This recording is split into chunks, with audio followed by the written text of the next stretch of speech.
की सियासत में हलचल मचाने वाले उज्जैन रेप केस में पुलिस ने आज सुबह ऑटो रिक्शा ड्राइवर सहित 3 लोगों को गिरफ्तार किया।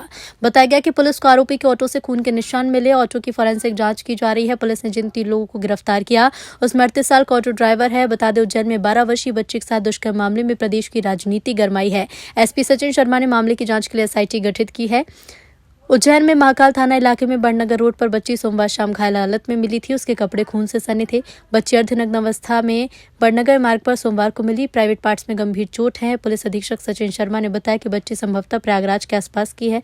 जांच के लिए एसआईटी गठित की है। बच्ची ठीक से ज्यादा कुछ नहीं बता रही कि घटना कहाँ हुई। उज्जैन पुलिस अधीक्षक सचिन शर्मा ने कहा कि शायद उज्जैन बाईपास क्षेत्र में बच्ची दुष्कर्म का शिकार हुई है। पुलिस ने सीसीटीवी फुटेज के मदद से मंगलवार रात को ऑटो वाले को गिरफ्तार कर पूछताछ की।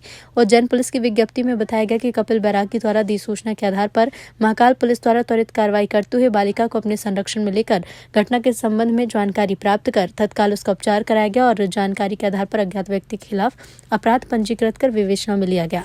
बालिका द्वारा अपनी माता के संबंध में कोई जानकारी नहीं दी गई। तकनीकी साक्ष्य और परिस्थिति जन्य साक्ष्य के आधार पर संदिग्ध व्यक्ति से पूछताछ जारी है। मेरा आश्रम से बाहर जाना का था। जैसे ही मैं अपने गेट पर पहुंचा, मुझसे 10 से 20 फीट दूरी पर वह बालिका बड़नगर क्षेत्र की ओर से आ रही थी। जैसे ही मेरा जाना हुआ, शरीर पर ऊपरी वस्त्र था, नीचे कोई वस्त्र नहीं था। मैंने अपना ऊपरी वस्त्र उतार कर उसे दिया ताकि उसने अपना शरीर ढका। शरीर उसका पूरा ब्लीडिंग हो रहा था। मुंह से कुछ बोल नहीं पा रही थी। आंखें पूरी स्वेलिंग से भरी हुई थी। जैसे ही मैंने देखा, मेरा मन वहाँ से आगे जाने का हुआ नहीं। मैंने उसकी मदद करने के लिए तुरंत ही 100 नंबर पर कॉल किया। 2-3 बार वहाँ से कॉल कटा, कोई व्यवस्था नहीं बन पाई। फिर तत्पश्चात हमने वापस पुनः महाकाल थाने में जो हमारे कुछ लोग हैं वहाँ उन्हें कॉल किया। उनसे फिर नंबर लिए सब, फिर महाकाल थाने में रिपोर्ट दर्ज कराई। फिर 100 नंबर पर पुनः रिटर्न कॉल किया। पश्चात पुनः करीब 20 से 25 मिनट में गाड़ी आई। जब तक वह बालिका मुँह से कुछ नहीं बोल पा रही थी। बोल तो रही थी लेकिन उसकी भाषा में समझ में नहीं आ रही थी। हमने कई बार उससे पूछने की चेष्टा करी कि भाई तुम्हारे माता पिता कौन है, कहाँ से आई हो, क्या नाम है तुम्हारा। हमने उससे ये भी कहा कि तुम यहाँ सुरक्षित हो, किसी प्रकार कोई आपको डर नहीं है। अब आपका कोई बाल भी वाक़ा यहाँ नहीं कर पाएगा। यदि आप अपना मोबाइल नंबर या माता पिता का मोबाइल नंबर कोई जानती हो तो आप यहाँ बिल्कुल निसंकोच होकर के नंबर बता सकती हो। किसी प्रकार का डर आपको नहीं है। लेकिन बालिका फिर भी भयभीत थी। जब 10-20 मिनट वह मेरे पास रही तो उसे मेरा विश्वास हुआ। जब भी कोई नया व्यक्ति गाड़ी के पास आता मेरी, तो वह बालिका उनसे बहुत भयभीत होकर के मेरी छाया में छिपने का प्रयास कर रही थी। जैसे ही पुलिस प्रशासन का आना हुआ, प्रशासन ने उसकी मदद करके उसे अपने वाहन में बिठा करके वो लोग जो है यहाँ से चरक हॉस्पिटल उसे ले गए। सर, क्या कुछ अब तक अपडेट होगा? उज्जैन जिले के थाना महाकाल अंतर्गत हुए घटनाक्रम में प्रमुख तौर पे जब एफआरवी को सूचना प्राप्त हुई, तुरंत घटनास्थल पहुंचे थे और घटनास्थल को सुरक्षित किया गया था। एफएसएल और जितनी भी टीम्स है वहाँ पे पहुंची थी।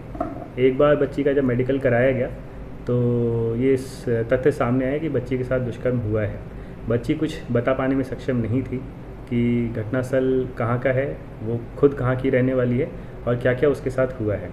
इसके लिए एक अलग से काउंसलर हम लोगों ने किया जिसने काफ़ी सहज तरीके से बात करके काफ़ी चीज़ें निकाली। इसके बाद क्योंकि बच्ची के इन्फेक्शंस वगैरह थे और कुछ चोटें वगैरह थी तो इंदौर रेफ़र किया गया। इंदौर में स्पेशलाइज्ड जो पैनल ऑफ डॉक्टर्स है उन्होंने ट्रीटमेंट किया, सर्जरी की। सर्जरी सक्सेसफुल रही। सर्जरी के दौरान जो खासकर ब्लड रिक्वायरमेंट्स थी वो वहाँ पे जो पुलिस कर्मचारी थे, वॉलंटियर्स थे, उन्होंने दिया। अभी तक की जो इन्वेस्टिगेशन निकल के आई है प्राइमरीली यही है कि वो सतना में उसकी एक दिन पहले की गुमशुदगी थी। उसके बाद वो 25 तारीख को यहाँ पे दिखी हैं। दिखने के बाद एक ऑटो में बैठते हुए जाना पाया गया था। उस ऑटो को जब हम लोगों ने देखा तो उसमें बैक सीट में ब्लड स्टेन्स वगैरह थे। पूछताछ में उसके दौरान ये बताया गया कि वो उसके ऑटो में बैठी थी, उसकी बातचीत वगैरह हुई थी और कुछ समय तक जो विक्टिम है उसके साथ वो घूमा था।